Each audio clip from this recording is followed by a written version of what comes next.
I thought it very interesting that Joshua would tell them, consecrate yourselves. And listen, when you look up the definition of consecrate, there's several definitions. One is to set apart or dedicate something to the service, is to honor something, almost to devote or dedicate to some purpose.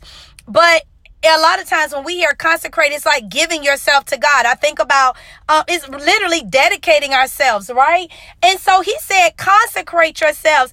And I remember reading that because the Lord is going to do wonders, because I believe there was even a posture, go back to prepare, that you even walk into your blessings. There's a way that you give yourself to God daily. And I go back to, again, he said in chapter 1, prepare to cross over Jordan. And then in chapter 3, we have consecrate. But I believe that we get the instructions because he's letting us know, be strong and courageous. And so as we're preparing for a year, yes, we're writing out goals and we're going to do this and I want to achieve this and whatever. But I want to encourage you to prepare. I want to encourage you to consecrate yourself, to set your mind on the word of God, to do what he's instructing us to do, to be strong and courageous. And even that, you would think, okay, why is he telling them to be strong and courageous and be careful to carefully observe the whole instructions? Y'all, that's really important. He says, be strong and very courageous to observe carefully the whole instruction my servant Moses commanded you. Here's the thing.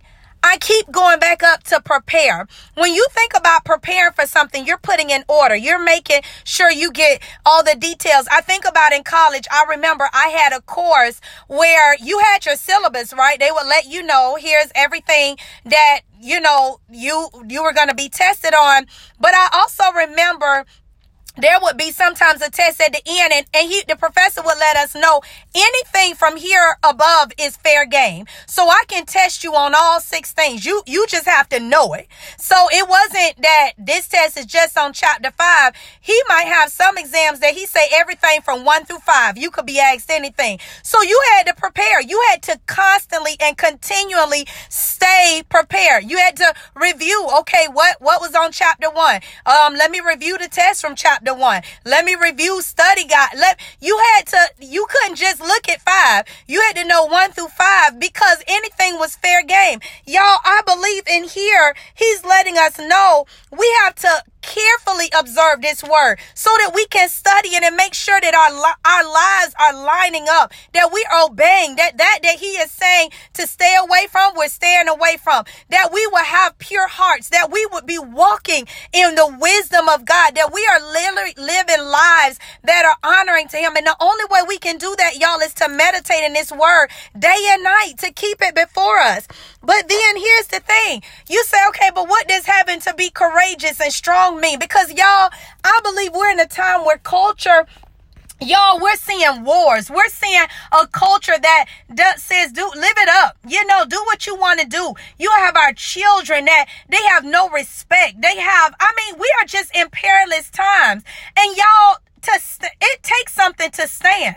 And I believe that's what the Lord is reminding us, that this is not our home. Those of us that know God as believers, this is not our kingdom, but we are to be kingdom representatives in another kingdom. This kingdom called earth, our culture, we are to be representatives of God's kingdom, y'all. And that takes courage. We got to be strong. We have to be willing to stand for some things. It might mean pushback. It might mean that you walk alone. It might mean that you might not have a bunch of friends. You might not be invited or get certain invitations. But y'all, only what we do for Christ matters. And so we have to know that there's going to be some lonely walks. There's going to be some things that will come, some challenges that we will have to face, because anytime we take a stand for something, y'all, we have to know that we don't stand alone. He's with us, and he lets us know that in verse 3. He said, no one will be able to stand against you as long as you live.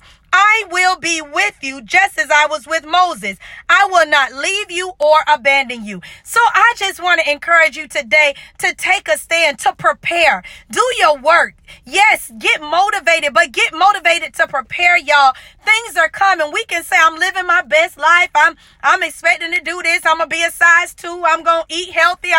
We make all these plans, but y'all, plan to prepare to get in his word. Plan to walk with Jesus. Plan to seek his face like never before. Plan to have a prayer life. Plan to seek out and say, God, what do you want me to do? How can I live for you? How can I be the right representative? Plan, y'all. If we planning to do anything, y'all, don't forget Jesus. If I could say anything, listen, it matters what we do here for him. Everything else, like Ecclesiastes, oh my God, that is such a good book to read. But it lets us know that everything else is vanity, y'all.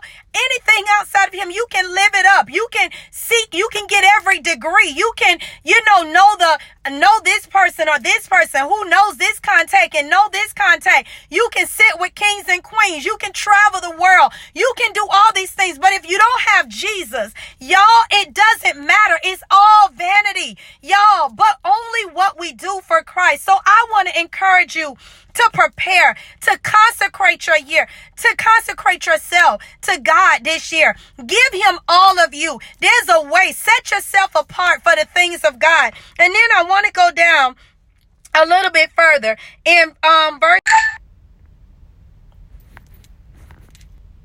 So I want to encourage, I'm sorry, y'all, it blinked out and blinked in, but I wanted to read this last part again. It says, this book of instruction must not depart from your mouth. You are to meditate on it day and night so that you may carefully observe everything written in it. For then you will prosper and succeed in whatever you do. And then again, we hear it again. Haven't I commanded you? Be strong and courageous. Do not be afraid or discouraged, for the Lord your God is with you wherever you go. But again, we keep hearing that carefully observe everything. Y'all, there's a preparation. Yes, you can live your best life. Yes, we can be successful, depending on how the success is defined to you. But success to me is literally applying the word of God and me walking out the purpose that he created for me to do. That's success, y'all.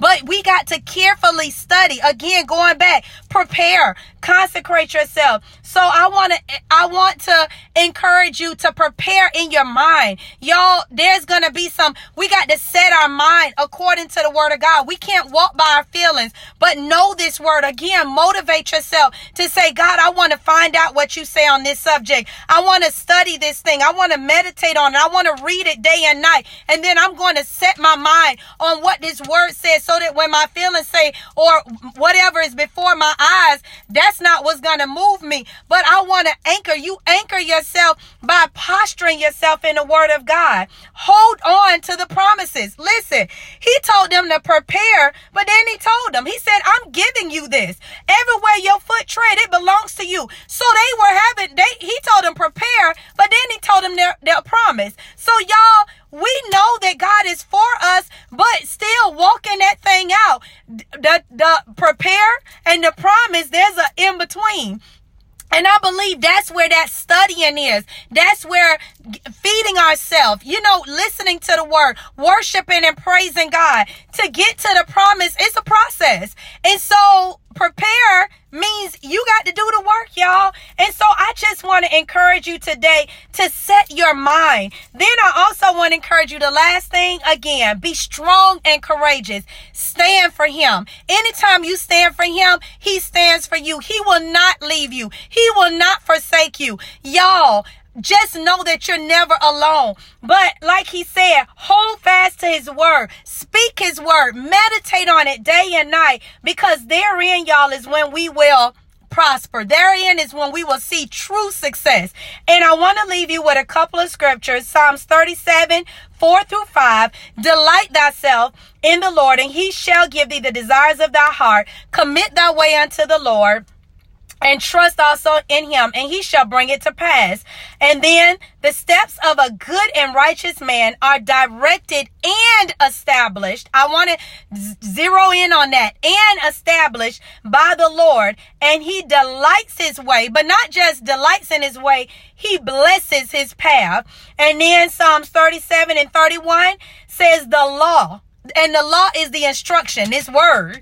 It says the law of his God is in his heart. Not one of his steps will slip. So y'all, when we do what Joshua was instructed by the Lord to do, when we carefully consider the word, when we meditate in it, that thing gets in our heart. And you can't get in this word and be ordered and then slip. He said, I'm going to guide you. He said, not one of your steps will slip. So I just want to encourage you, y'all, do your work, prepare, be strong and courageous. Listen, get motivated, get anchored, and know that God is for you in this 2020. Be blessed. Bye.